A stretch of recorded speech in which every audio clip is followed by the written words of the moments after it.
My stepmother tried to destroy my dad's dream vacation, but karma hit harder than expected. My dad spent 30 years dreaming about diving the Great Barrier Reef. He kept a jar labeled Australia Fund in his workshop, feeding it spare change and birthday money. When he married Diane after Mom died, the jar disappeared into a closet. More practical priorities, she explained while renovating the kitchen he hadn't complained about. For a decade, I watched my father shrink. His shoulders hunched, his laugh grew quieter, his passions became whispers. The man who once built entire worlds in his woodshop now asked permission to buy new socks. The only time I saw his eyes light up was when National Geographic ran specials on the reef. Then came Dad's 60th birthday and his doctor's call. Stage 3 cancer. 6 months of aggressive treatment with cautiously optimistic chances. That night, I emptied my savings account and bought 3 tickets to Australia. Non-refundable. 1 for Dad, 1 for me, and 1 for Diane. Because despite everything, he loved her. "This is reckless," she hissed when I presented the tickets at his subdued birthday dinner. "We can't afford this with medical bills coming." Dad's eyes had already filled with tears. "The Great Barrier Reef," he whispered, touching the ticket like it might dissolve. "Insurance covers most treatment," I countered. "And we're going next month before it starts." "I've already researched accommodations that can work with his dietary needs," I added, sliding over a folder. "And there's a hospital nearby if needed." Diane's smile tightened. "How considerate. Let me look into this further." The sabotage began immediately. First, she accidentally scheduled Dad's first treatment during our travel dates. I had to call the oncologist myself to confirm it could wait 2 weeks without risk. Then our passports mysteriously disappeared. I found them in the garage, soaking in a bucket of rusty water that had leaked from a pipe. Dad wavered. "Maybe the timing isn't right. This might be your only chance," I reminded him gently. 2 days before departure, Diane developed sudden, severe back pain. She needed Dad's constant attention. The urgent care doctor found nothing wrong, but suggested stress from the upcoming trip might be the cause. "You two should still go," she said magnanimously from her bed, wincing dramatically when Dad suggested canceling. At the airport, she called. Her mother had fallen. She needed to fly to Ohio immediately. Dad would need to transfer money from their joint account to cover emergency expenses. He was reaching for his phone when I grabbed his wrist.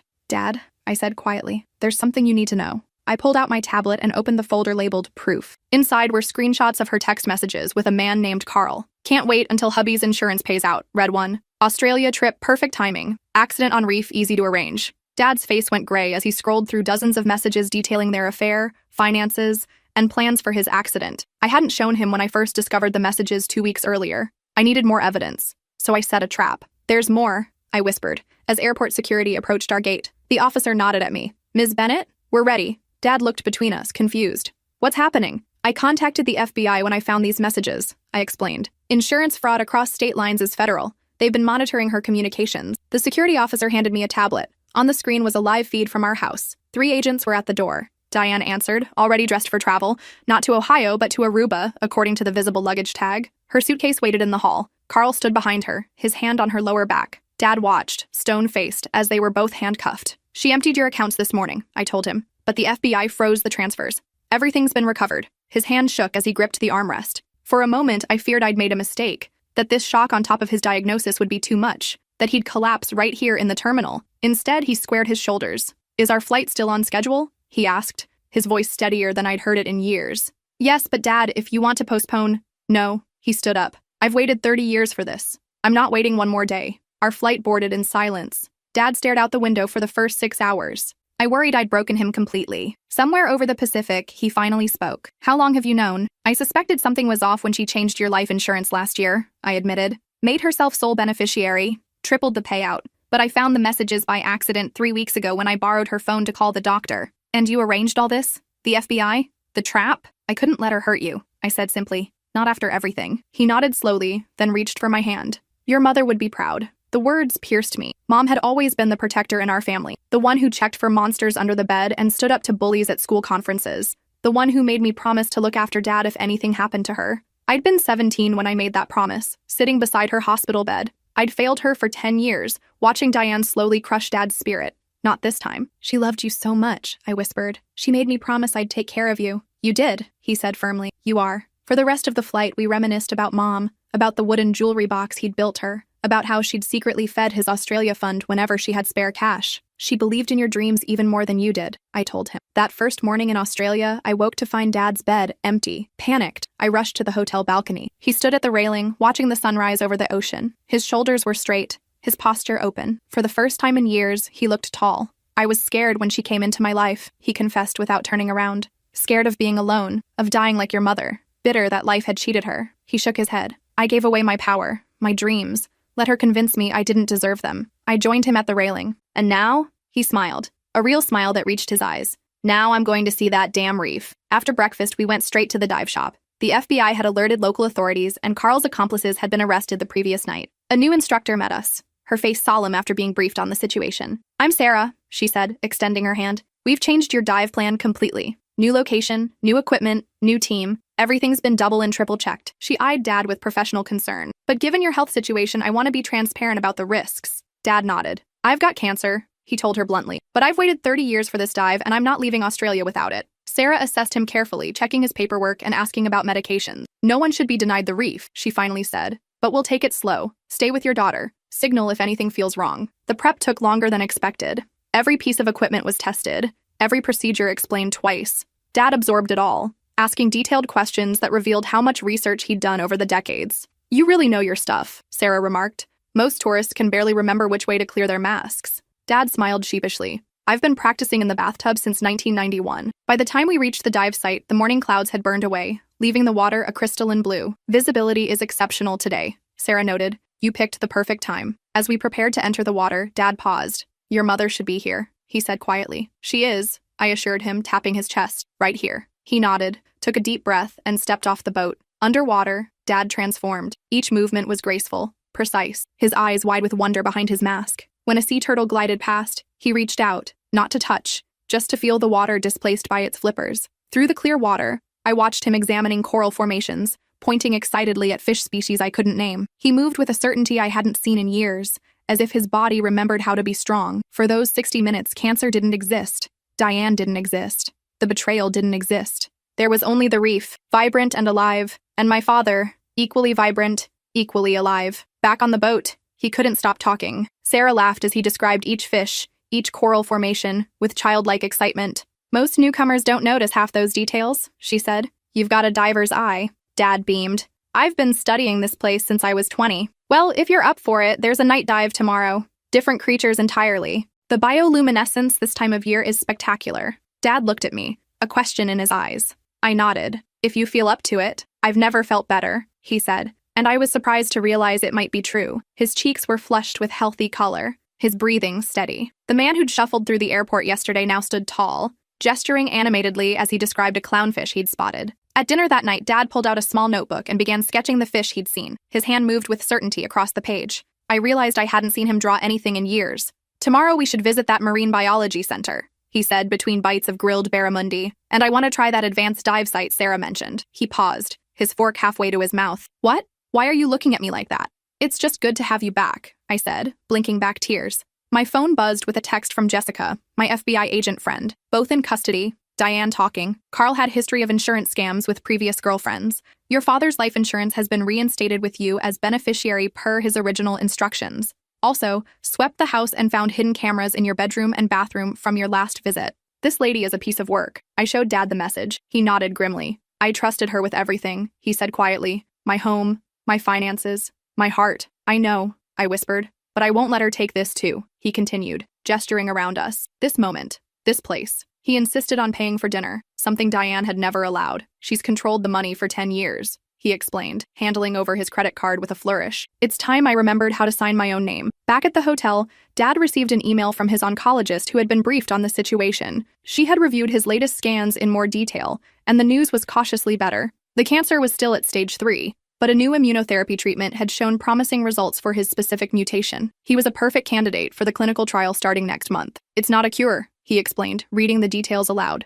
"But it could mean years instead of months." "That's amazing," I said, relief washing through me. "You could have time to really explore Australia." His eyes lit up. "I could, couldn't I?" The next morning, Dad seemed lighter. We spent the day exploring tide pools, talking to marine biologists, and planning the next day's dive. Not once did he mention Diane or the cancer. Just before sunset, we sat on the beach. Dad carefully removed his wedding ring and held it up to the fading light. "I've been holding on to things too tightly," he mused. "Fear does that. Makes you grip what you have instead of reaching for what you want." With a sudden flick of his wrist, he sent the ring sailing into the ocean. "What are you doing?" I gasped. "That was platinum," Dad laughed. "Consider it my contribution to the reef ecosystem. Some lucky crab is about to have a very fancy home." As darkness fell, we met Sarah for the night dive. Dad was practically bouncing with excitement as they ran through the safety briefing. Special lights were distributed, designed to reveal the fluorescence of certain coral species. It's like entering another world, Sarah explained. Everything you saw today will look completely different. Dad nodded eagerly. I've seen the photos, but they say it doesn't compare to experiencing it firsthand. When we submerged, I understood what they meant.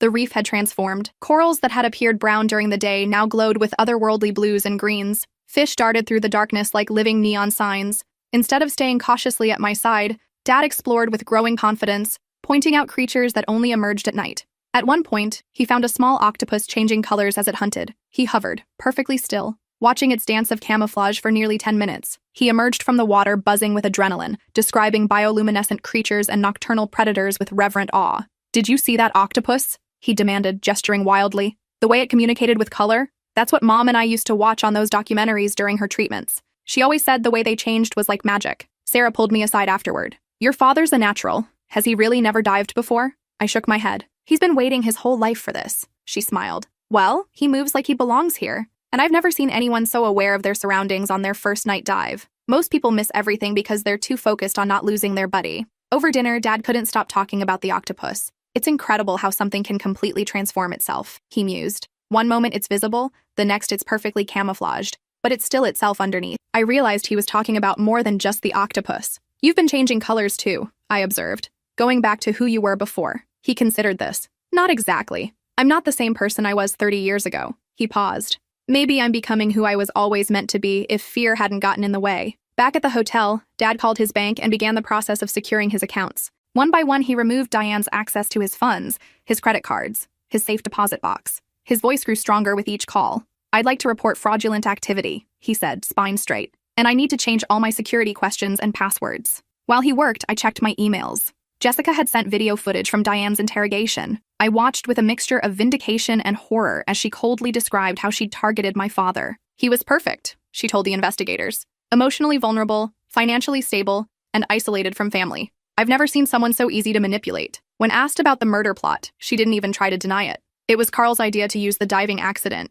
I wanted something that looked like natural causes, heart attack, medication interaction, but he said drowning was cleaner. I deleted the email without showing Dad. Some things were better left unseen. The next morning, he was up before dawn again. This time, I found him swimming laps in the hotel pool. Doctor said I need to build my strength for treatment, he explained between strokes, and I want to be stronger for tomorrow's dive. Each day that week followed a similar pattern. Dad would wake early, exercise, then insist on trying a new dive site. By the fourth day, Sarah pronounced him ready for a slightly more challenging location. There's a drift dive I think you'll love, she told him. Stronger currents but much more diverse marine life, the kind of place most tourists never see. Dad didn't hesitate. Let's do it. The drift dive was magical. The current carried us effortlessly along a wall of coral that seemed to stretch infinitely into the blue depths. Schools of fish moved around us like living silver curtains. Dad spotted a reef shark gliding gracefully below us and gave me an enthusiastic thumbs up. Back on the boat, Sarah introduced us to a marine biologist who happened to be on board. Dr. Lung, these are the Bennetts. Robert here has an incredible eye for marine species identification. The biologist's eyebrows rose.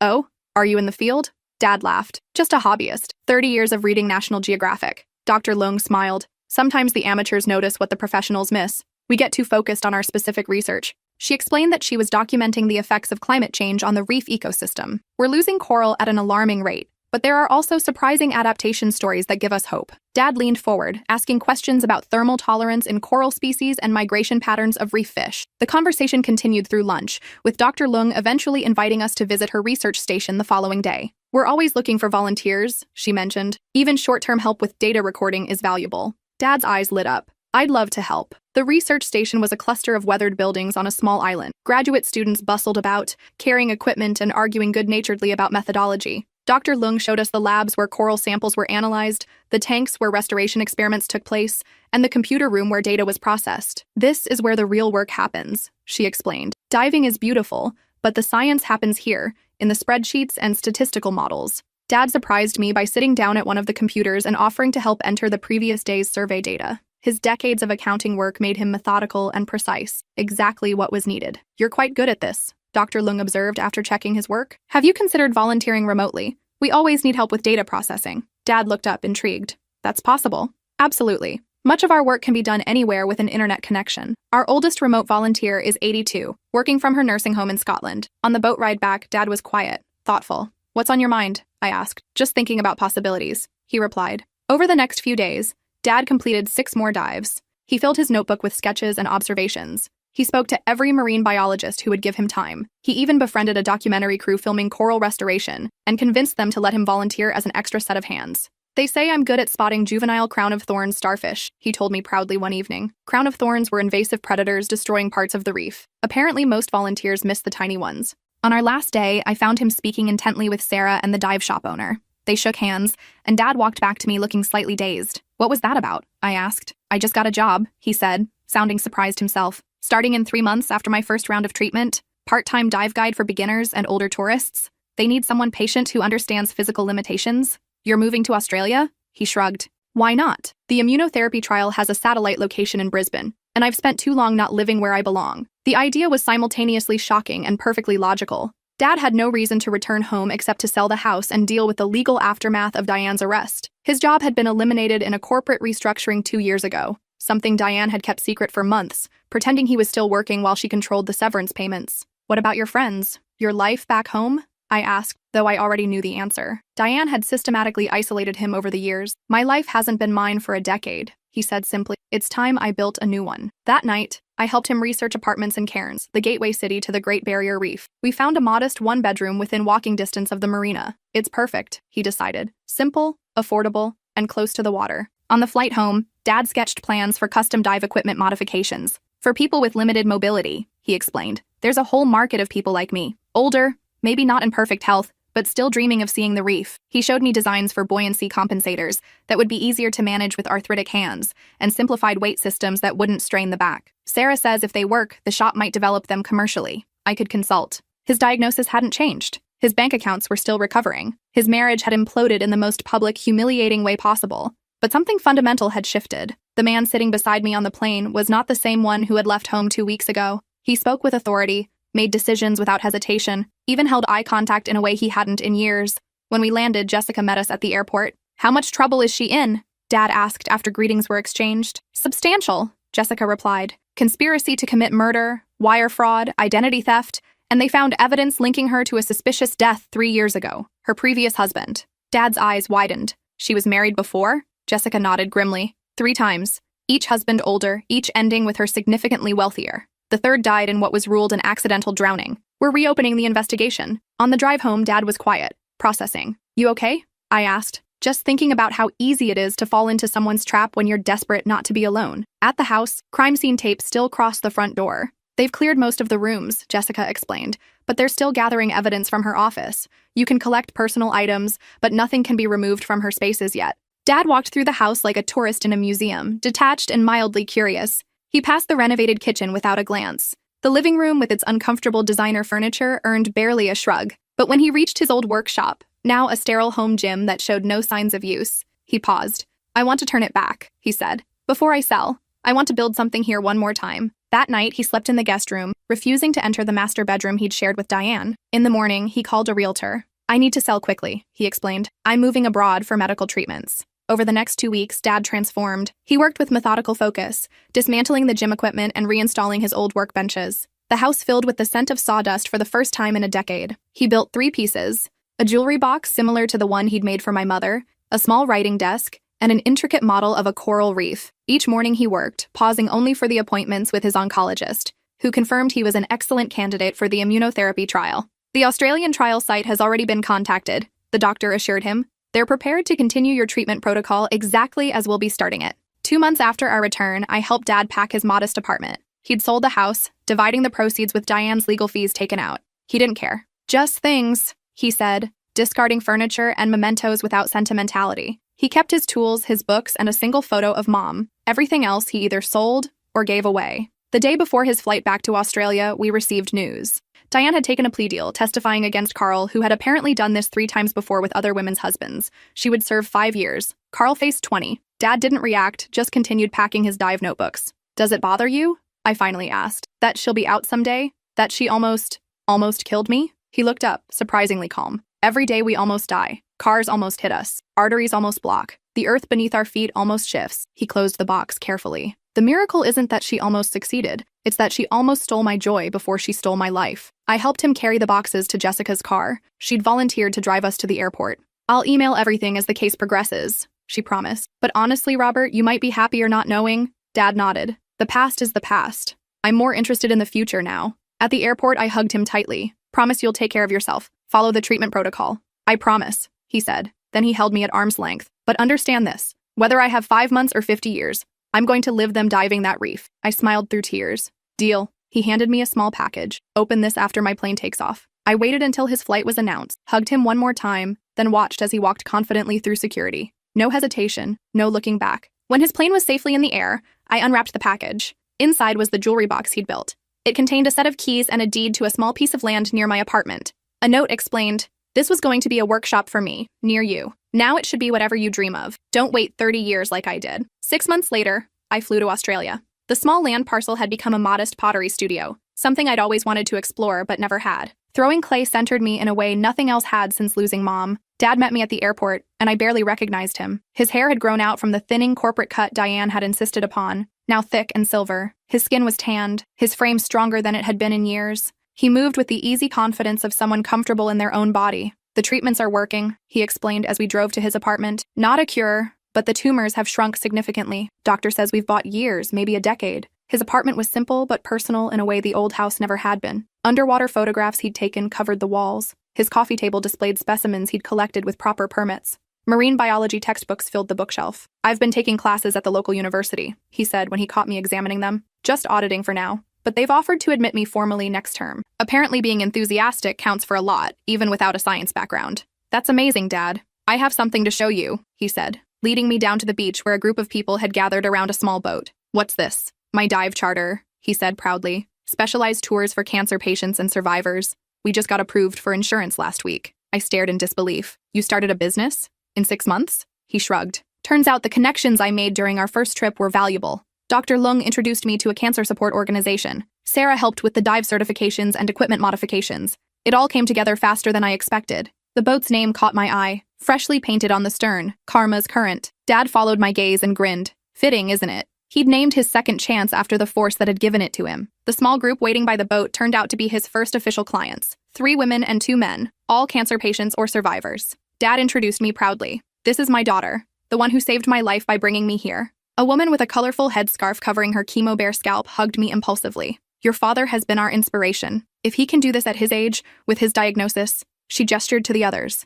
"It gives us all hope." I watched as Dad helped them aboard, explaining equipment with patient expertise. Each person received individualized attention. A buoyancy compensator adjusted for a woman with limited arm mobility from surgery. A mask specially treated to prevent fogging for a man on oxygen. "We'll go nice and slow," he assured them. "The reef isn't going anywhere. We have all the time we need." The confidence in his voice made it sound true, even though some of them clearly had advanced disease. He was giving them something precious. A day where cancer wasn't the main character in their story. That evening, as we sat watching the sunset from his balcony, Dad handed me an envelope. Inside was a check for the exact amount I'd spent on those original plane tickets. "I can't take this," I protested. "I didn't do it for repayment." "It's not repayment," he said firmly. "It's an investment, in your dreams, whatever they are." I thought about the pottery studio, the unfinished business plan on my laptop, the concept for therapeutic ceramics classes I'd been too afraid to launch. "The thing about karma," Dad said, watching the horizon where the sun melted into the sea, "is that it doesn't just punish the wicked, it rewards the brave." He tapped the check.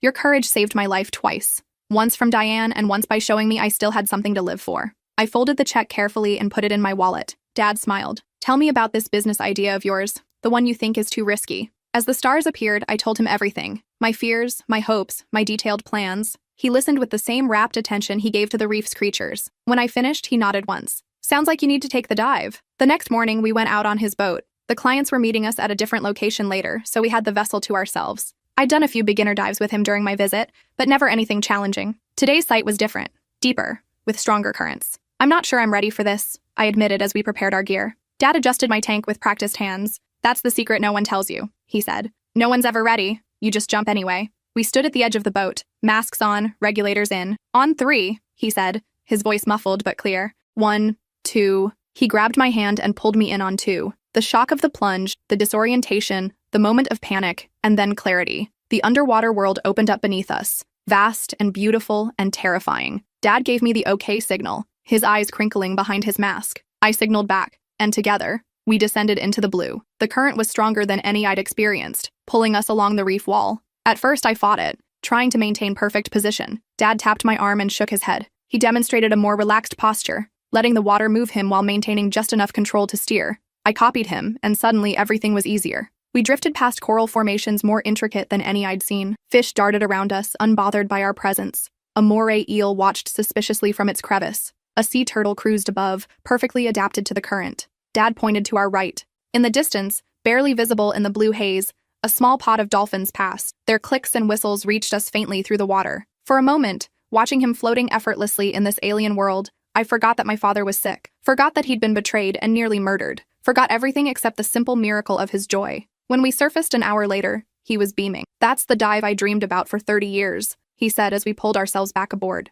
"Not the tourist sites? The real reef, wild and unpredictable and alive." I helped him remove his tank. "I can see why you love it. It's not just the reef," he said, suddenly serious. "It's what it represents. A world that exists whether we see it or not, thriving in its own way, on its own terms. When I'm down there, I'm just a visitor in something ancient and indifferent to my presence." He began stowing our gear with practiced efficiency. That's what Diane never understood. Dreams aren't frivolous. They're windows into other possible worlds, other possible selves. She wanted to keep me small, contained, controllable. But down there, he gestured to the water, I'm part of something enormous. And that makes me bigger, not smaller. We picked up his clients at the marina. For the rest of the day, I watched my father guide them through their first reef experience. He was patient with their fears, celebrated their small victories, anticipated problems before they arose. With each person, he shared some small piece of knowledge, the name of a particular fish, the age of a coral formation, the relationship between species. His passion was contagious, his expertise evident. "Your father is a natural teacher," observed one client,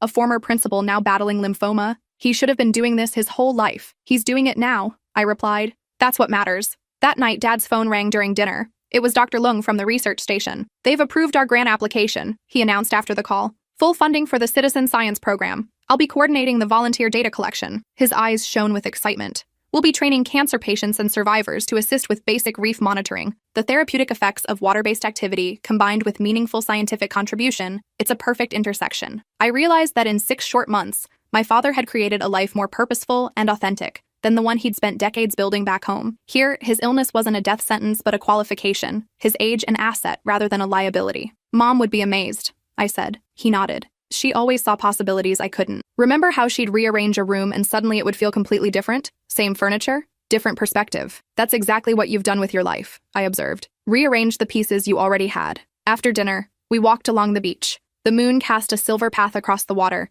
mimicking the one his boat would take to the reef in the morning. "I've been thinking about Diane," Dad said unexpectedly. I tensed. "What about her?" I was angry at first. Furious that she'd tried to kill me, of course, but also that she'd stolen a decade of my life. Made me doubt my own worth. Convinced me that safety was more important than joy. He picked up a shell, examined it, and tossed it back to the water. "But now I'm almost grateful." "Grateful? Dad, she was going to murder you." He smiled wryly. "Yes. And because of that, you bought those tickets. We came here. I found this life." He gestured around us. "Without her betrayal, I might have spent my final years regretfully watching reef documentaries from my recliner, still talking about someday." I considered this. "So what you're saying is, even the worst actions can lead to unexpected gifts." Her cruelty broke me out of a prison I'd helped build. Without meaning to, she set me free. As we turned back toward his apartment, something caught my eye further down the beach. A young family was releasing paper lanterns, the glowing orbs rising slowly into the night sky. "Dad, look," I whispered. He watched the lanterns ascend, their light reflecting in his eyes. "Your mother and I did that once in Japan.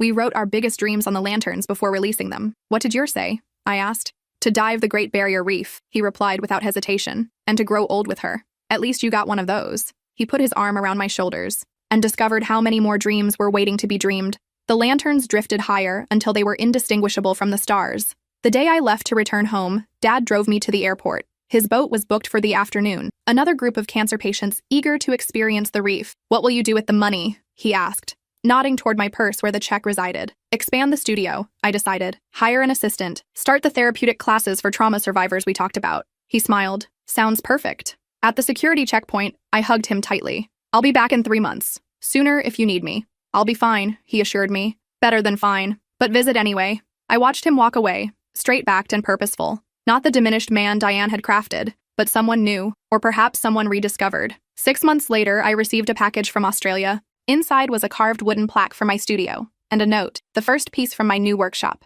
"Just finished the house renovations. The doctors are amazed by my progress. Remission isn't impossible, they're saying now. I'm taking a full course load at university next term. Life is too short for anything less than wonder. My boat takes out 3 groups a week now. Last Thursday, we had a woman who was given 2 months to live, 5 years ago. She wants to become a dive instructor. That's the thing about karma and currents and life. You never know where they'll take you until you're brave enough to dive in. Love, Dad. P.S. Look what Sarah found while diving yesterday. Beneath the note was a small plastic bag containing his platinum wedding ring, now encrusted with tiny barnacles and sea growth. It had transformed from a symbol of captivity into a perfectly self-contained ecosystem, just like its former owner.